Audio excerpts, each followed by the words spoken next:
good afternoon, and thank you for this opportunity to address this respected group. What you are doing is quite ambitious, important, and valuable work for our state. My name is Sharon Raggio, and I come to you today wearing multiple hats. First, I come to you as a mother. I'm the parent of 3 sons with mental illness, each of whom was adopted out of the foster care system as an older child.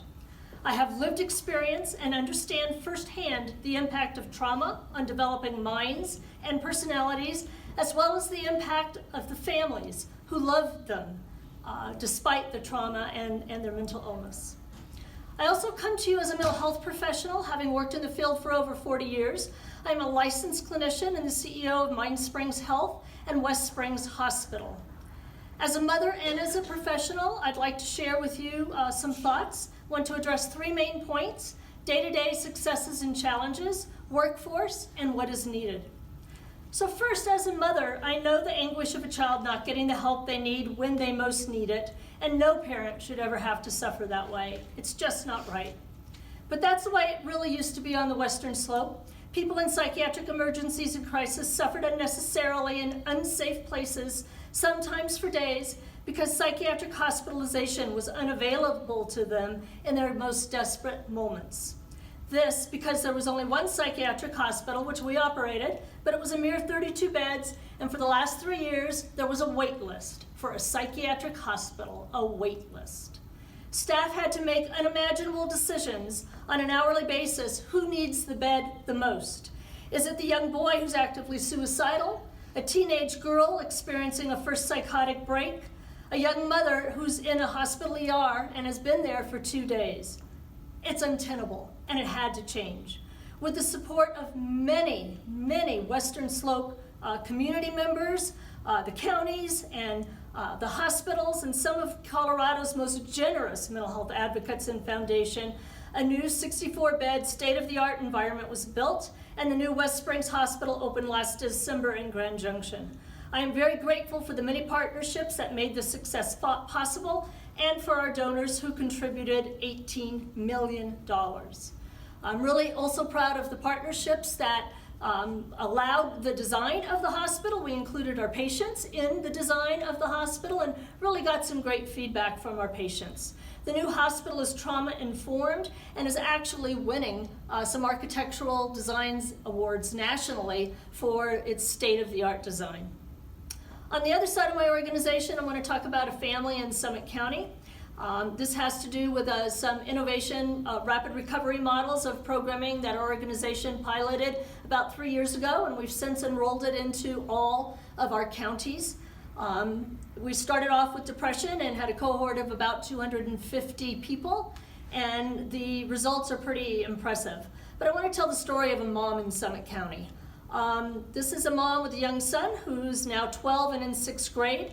Last year, he tried to complete suicide, and his mental health was so tenuous, his mom felt he could not leave him alone, ever. He was in the hospital on the Front Range and needed local services to stay safe, but traditional services had not helped him so far. So we follow our organizational mission of delivering quality care and hold the value of continuous improvement close. We developed an accelerated recovery program built around best practices, and it decreases psychiatric symptoms more rapidly than traditional outpatient programs. For instance, at week 6 of the program, 63% of the participants are out of their acute phase of illness and into recovery, and by week 12, that number is 78. Again, this has been data collected across multiple disease states: depression, substance use disorder, and in this example, children and our adolescents and their parents. I'm really proud that our organization garnered national attention, and we received the 2019 Institute for Healthcare Improvement Award for Patient Engagement. Because as the last speaker said, it is all about the relationship, and this is really team-based care. So you have a whole team of providers wrapped around you that you can rely on regularly. This mom and her son participated in this new recovery accelerator model, and ever since she's been telling us and others how it's dramatically changed the lives of the entire family. She says she gets chills when she thinks about how far her son has come and how her family has come together in ways she did not think was possible. More good news is that she and her family are not alone. We have rolled this out into all of our locations across our 10-county area, and we have rapid recovery now, quick access, and more open doors. So those are just two stories of where I think the system works. But there are barriers.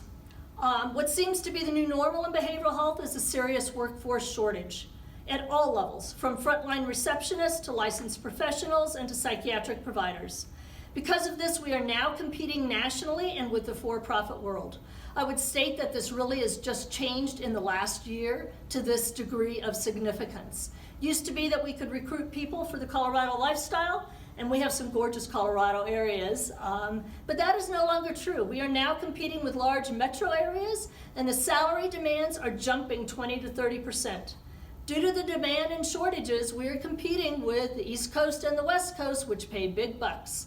So the salaries for child psychiatric specialists are now $310,000. Oh my gosh, it was $180 just 10 years ago. But that's what the market requires. $290,000 for generalists. Nurse practitioners are about half that rate. Clinician salaries are also up, about $65,000 to $70,000 for a generalist and $75,000 to $80,000 for a specialist.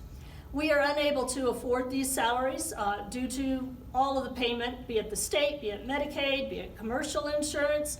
No matter what it is, our reimbursement rates today are not keeping up with the market. Our base unit cost payment methodology that we are reimbursed by does not adequately represent the cost of care in this fast-changing market. This is new, but it's real. And it's also a year in arrears by the time it's looked at. Our local FQHC partners, hospitals, and even lately Department of Human Services hire candidates our organization needs at a higher salary and without the paperwork that community mental health centers have. Sharon, you have 1 minute. All right.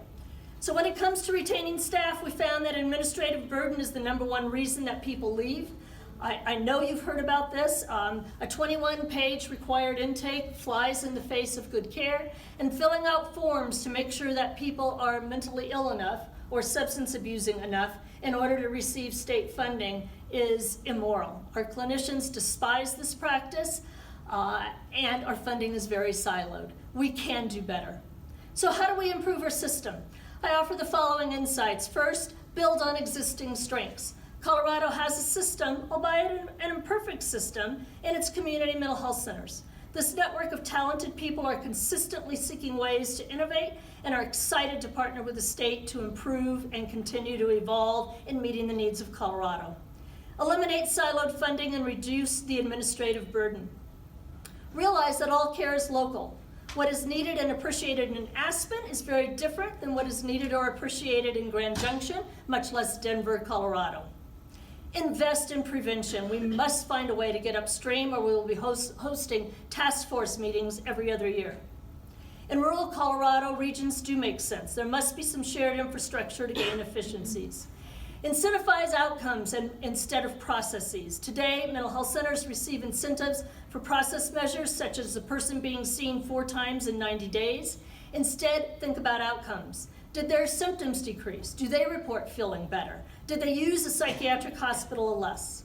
Think about triage. In physical medicine, we triage as a matter of practice. We have routine care, urgent care, ER rooms, and specialists. We don't have that system in behavioral health.